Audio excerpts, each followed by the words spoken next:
Silent courage in a quiet suburban neighborhood in the USA nestled among picket fences and well-manicured lawns. There lived a black soldier named Sergeant Elias Grant. He had recently returned from a peacekeeping mission overseas and, like many veterans, was seeking some peace of his own. He had bought a small house on Elm Street, hoping for the serenity he had earned after serving his country, however. Things weren't as peaceful as he had hoped from the moment he moved in. Elias noticed subtle glares and unwelcoming whispers. Neighbors would cross the street when he walked by, or they'd stand in small groups, their conversations halting whenever he approached. One evening, as he unloaded his groceries, a couple of neighbors, the Johnsons, an elderly white couple, walked up to him. The man, Mr. Johnson, greeted him with an uncomfortable smile, his hand clutching a coffee cup as he stared Elias down. "Don't suppose you'd be interested in joining the neighborhood watch, would you?" Mr. Johnson asked, his tone suggesting more than just an offer to help keep the streets safe. Elias, trained to handle difficult situations, simply nodded. "I'm just here to settle down," but the tension lingered. That night, as Elias sat in his living room, he could hear muffled voices from outside his window. They were harsh and taunting. "Maybe he'll stay there for long. Just another one to make the place dangerous," a voice hissed. "Who knows what he's up to? Living so close." "It's not right," another voice muttered. Elias clenched his fists, the weight of these words heavy in his chest. But he reminded himself of the peace he had fought for, the battles he had survived. He would not let hatred win, but it wasn't just words. The harassment grew more overt one night. As Elias was walking to his car, he was confronted by a group of teenagers from the neighborhood. They stood in his driveway, mocking him, their voices dripping with venom. "Hey, soldier boy, you think you're safe here?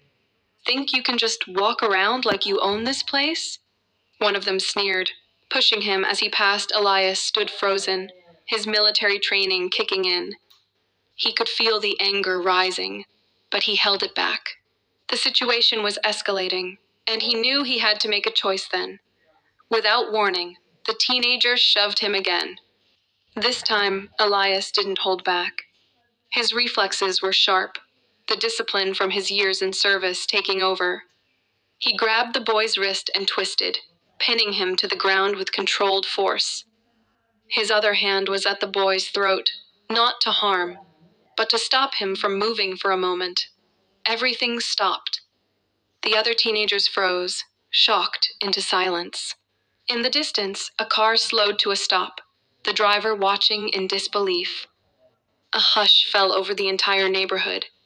As if time itself had paused to witness what was happening, Elias didn't let go of the boy.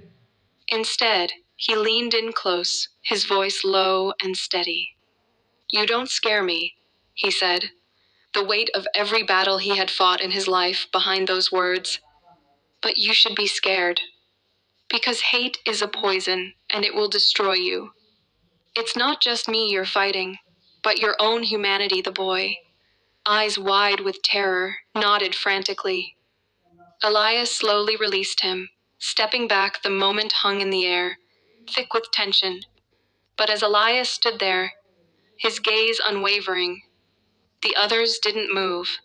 They didn't say another word. For the first time since his arrival, the neighborhood was still. From that day forward, things began to change. The Johnsons, who had watched the scene from their porch, never spoke another word of disdain to Elias. The teenagers, once eager to provoke him, kept their distance. People in the neighborhood began to avoid eye contact, unsure of how to act, as though the atmosphere itself had shifted. But Elias stood his ground. He didn't demand respect, but he commanded it.